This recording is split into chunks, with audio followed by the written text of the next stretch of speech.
Itong mga pulis na 'to dapat nandodoon sa mga kalaban ng bayan na pumapatay ng walang habas. Itong mga KOJC, may kinitil ba na buhay ito? Itong mga inosenteng mga kababaihan, mga kalalakihan, may kinitil ba diyan? Yung mga rebelde sa bundok na pumapatay ng mga inosenteng Pilipino, dapat nandodoon 'to, yung mga tapang na mga 'to. Pero itong mga pulis, alam ko na na ano lang 'to, mga ano lang 'yan, na napipilitan lang sila. Napipilitan lang Correct. sila sa ginagawa nila dahil tatanggalin sila ni Marbil sa kanilang serbisyo. What's up mga kababayan, News That Matters here. Dito sa video natin ngayon ay ating panonoorin si Madam Maharlika. Grabe ang nangyayari kaguluhan ngayon sa Mindanao, partikular na sa lugar ng Davao mga kababayan, na kung saan nilusob na nga ng may dahas itong mga kapulisan, ang compound ng KOJC, at 5 na di umano ang naulat na namatay sa pangyayaring ito. Naku naman po, grabe naman kayo PNP Marbil, DLG Abalos at General Torre, na hindi na tama ang ginagawa nyo at isang illegal na operasyon na itong hakbang nyo sa pagtugis kay Pastor Kibuloy, na pati ang mga inosenteng miyembro nadadamay sa mga pinanggagawa nyo. Pero bago ang lahat mga kababayan, huwag niyo po sana nakalimutan mag-like at subscribe para updated ka sa mga uploads ko araw-araw. At yun na nga mga kababayan, hanggang kailan tayo magtitiis sa ganitong gobyerno na kung saan walang pakialam sa sambayan ng Pilipino, at news blackout pa nga dahil pilit nilang tinatago ang mga nangyayari sa ating bansa at hina-highlight lamang ang mga magagandang ginagawa di umano ng Administrasyong Marcos. Dahil marami sa media ngayon ang mga bayaran at nakikinabang sa buwis ng taong bayan. Kung kaya naman hindi ko na patatagalin pa, heto na ang buong video. Hi, Cathy. Miss Cathy Binag, how are you? I know you're, nag-message din yan sa akin. I know ikaw ay nag-monitor din dito sa pangyayari. Nag-monitor tayo kay Harry Roque. Now, dito naman, isinabay nila. Ito po talaga, alam niyo mga kababayan, si Lisa Tanas lahat ang nag-utos dito. Si Tambaluslos sila. Hindi naman gagalaw yung mga yan. Kasi interesado sila sa mga properties ni Pastor Kibuloy. Galit na galit itong mga hayop na to kay Pastor Kibuloy sa kabila ng tulong sa kanila. Pumasok itong KOJC ng multi-million pesos to support them. Sa last election, ganito po kademonyo ang mga pamilyang ito. Yung mga police na nandiyadyaan, ano siya, to what? To protect, to help, to protect the community. May natumba, nakita ninyo sa screen, wala ni isang pulis na tumulong. What's the point na mayroon tayong pulis? What's the point na kinakaltasan ng taxes ninyo na sa oras ng kagipitan, ang mga pulis ay nandoon para tulungan kayo, bitbitin kayo, lagay kayo sa ambulansya para mailigtas ang buhay ninyo. Nakatayo lang sila. Nandyan sila para mangharas. You're not paying them to harass you. Yan ba ang purpose? Kaya kayo nagbabayad ng taxes ninyo para panakaw nyo sa mga bangag, para yung mga pulis maghari-harian, yung mga AFP magbingi-bingihan. Mas mapaganda pa, wala na lang tayong gobyerno. Kanya-kanya, di ba? Kasi, kaya ka nga may gobyerno to protect the community, protect the country, to protect the people. Anong ginagawa nila? Kita nyo? Nakakagalit mga palangga, itong mga to. Pero itong mga pulis na ito, hindi naman to lahat masamang damo Pero malungkot lang kasi they're young. Sunod-sunuran lang, Sunod-sunuran lang yung mga yan Siguro, yung iba dyan, wala lang talaga silang magawa. Tama. Pero sunod-sunuran lang sila. Kasi tatanggalin sila sa trabaho at may pamilya Wala din silang sila. Then, choice. lahat kayo, i-boycott nyo. I-boycott nyo to, ang demonyong ano na to. Well, yun na the ultimate solution, mga kababayan. The ultimate solution is get out from your home. Magbitbit kayo ng flaglets. Kailangan nyo ipaglaban ang inyong bansa.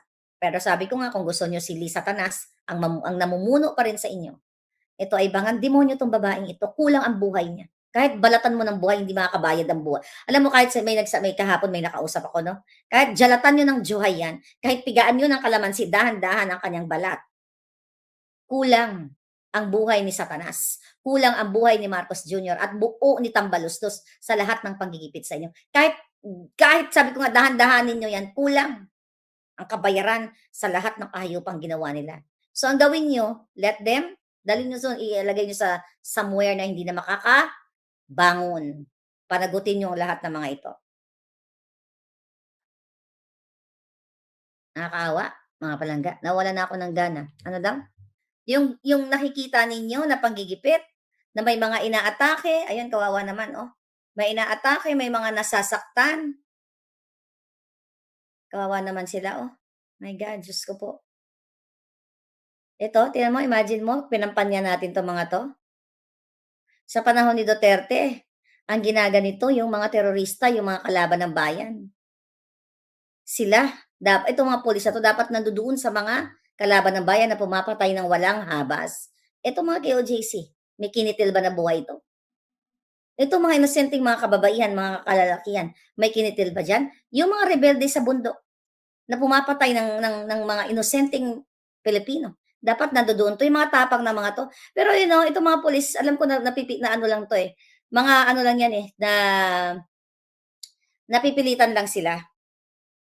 Napipilitan lang Correct. sila sa ginagawa nila dahil tatanggalin sila ni Marbil sa kanilang, serbisyo.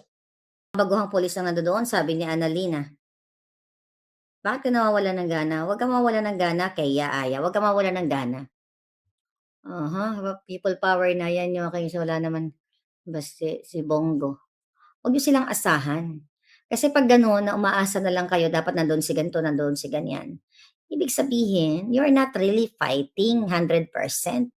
You are what? Eyeing for big personality, kahit sino doong personalidad. 'Di ba 'pag may nakita kayo na nagtipon-tipon, get out.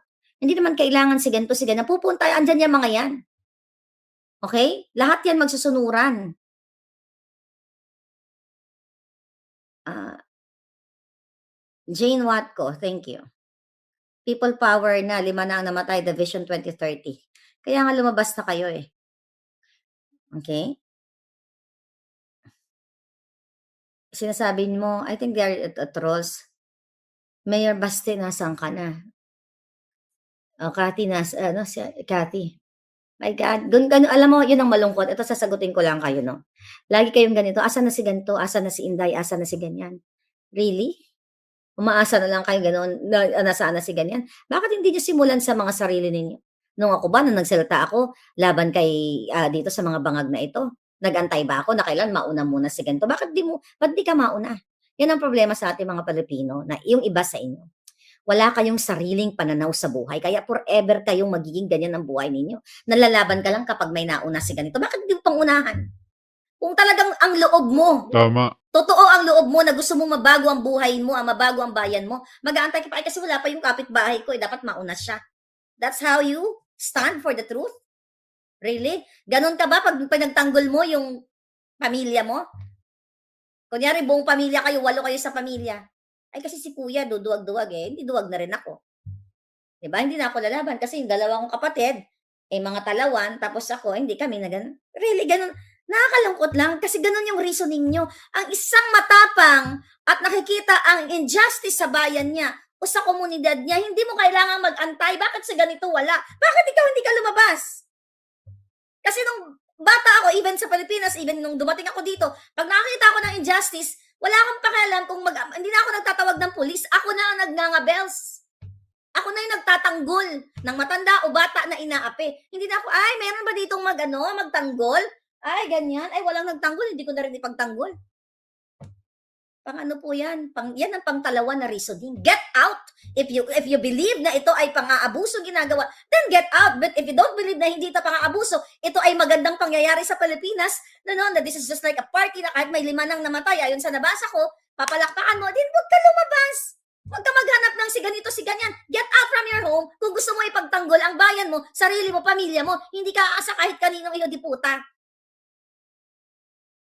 Yan ang gawin mo. Pero kung talawan ka, ayaw mo dahil duwag ka, then, wag kang lumabas. Hindi kita fino-force, wag kang lumabas. Magkulong ka dyan hanggang sa susunod na panahon, ikaw na ang biktima. Yun lang. Hindi yung mag-ano ka pa, mag-intay ka pa, sino ganon. Yan, mananatili kayong ganyan. I'm telling you.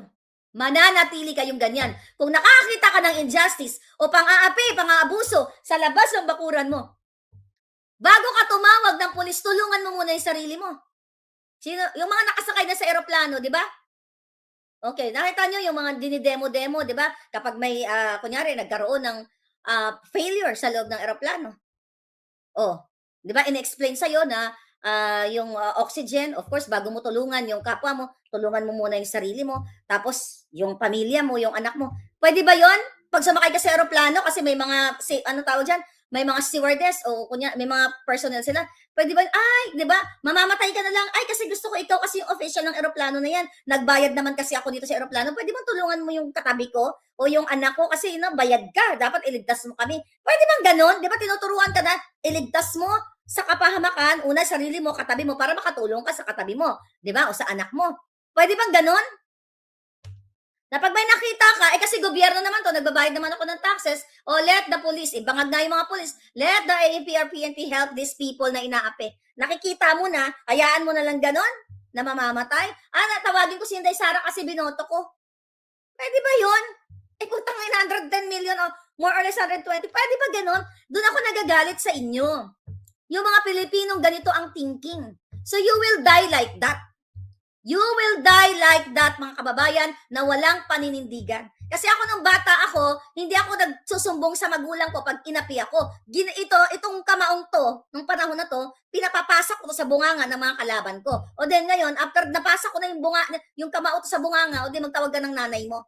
O sila nagtatawag. Never ako nagsumbong sa magulang ko. Nagalit kayo. Kaya no wonder, ganyan buhay ng iba sa atin eh. Mga talawan eh. Imagine nyo, kailangan lumabas si ganito. So may kondisyon. Ang pakikipaglaban, para yung pagmamahal.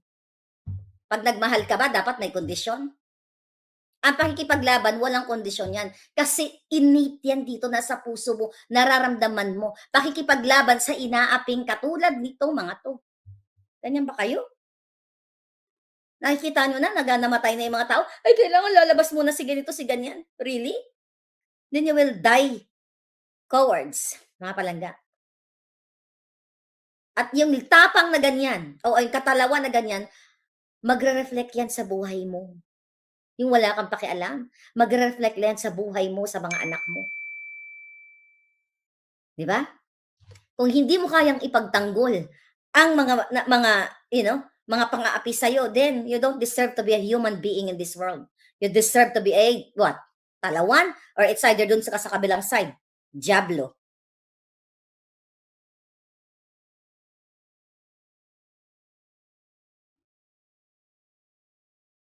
Nakakagalit.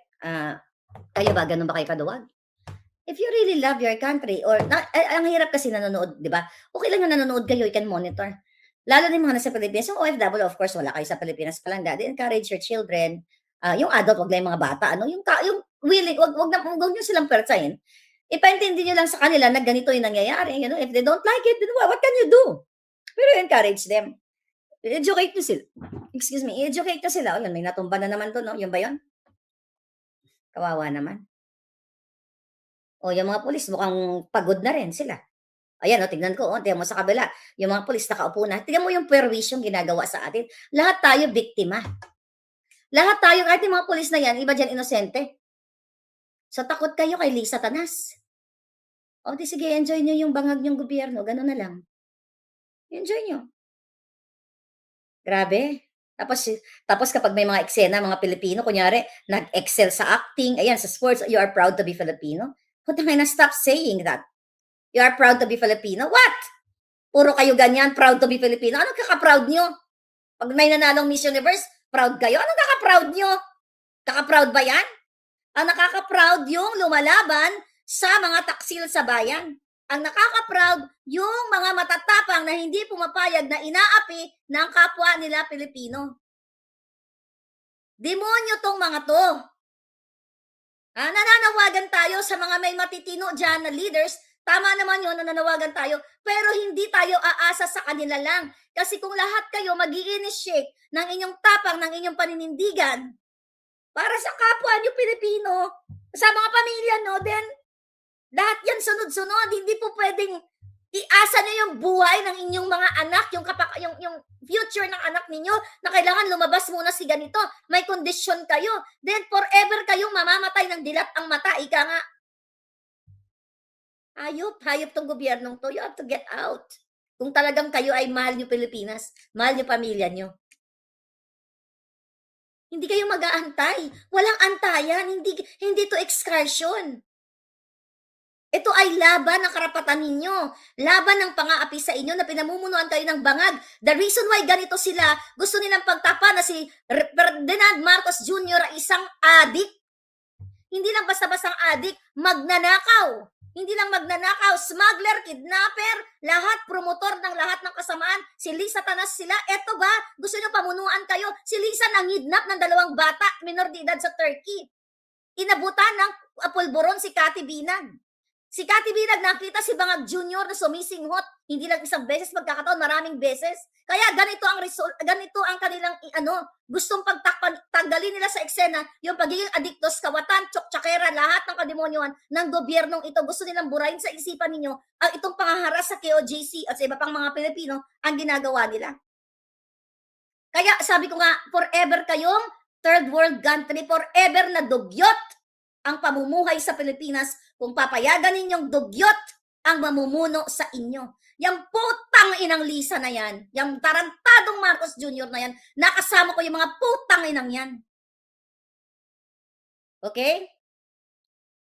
At hindi ako lumapit sa mga yan. Sila ang lumapit kasi ginamit nila ang platform ko to support them. Nabudol ako, nabudol ka rin. Pero hindi ako nanatiling nagpabudol nung nakita ko na sila ay addictos benedictus, kawatan, at ang unang nagbuwis ng buhay na mamamahayag ay si Percy Lapid na ginorgor nila ng gobyernong ito at ibinintang dito kay Bantag. Pero ang totoo, ang gumorgor ang bangag na gobyerno dahil kung meron man ditong unang-unang nagsalita sa pagiging smuggler, addictos lahat ni Bangag Jr. ay si Percy Lapid.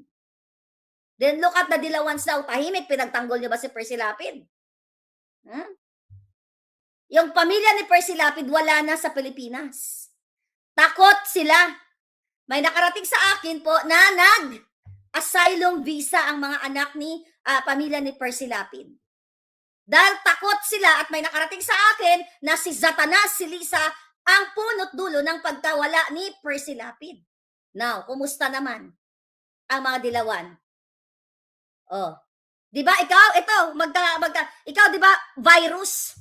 Ito po sa kaalaman ninyo, si Risa Ontiveros, alam niya na nasa peligro ang buhay ng mga pamilya ni Percy Lapid. 'Di ba tinulungan mo? Maganda yung ginawa mo. 'Di ba tinulungan mo ayon sa aking source? Tinulungan ni Ontiveros ang pamilya ni Percy Lapid na makapag-process ng asylum visa sa Amerika.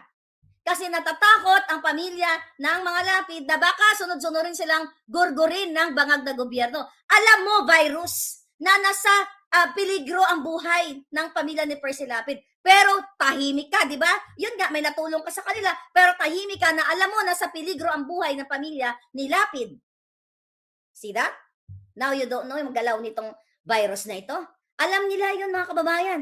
Kasi kung talagang peaceful sa Pilipinas, at ang kalaban ay si General Bantag o si Duterte, which wala na sa kapangyarihan, bakit? Ikaw, Kiko Matching, bakit nila, tinulungan itong pamilyang ito para makapunta sa Amerika? Nandito, mga kababayan. Kasi alam nila na delikado ang buhay ng pamilya ni Percy Lapid sa Pilipinas.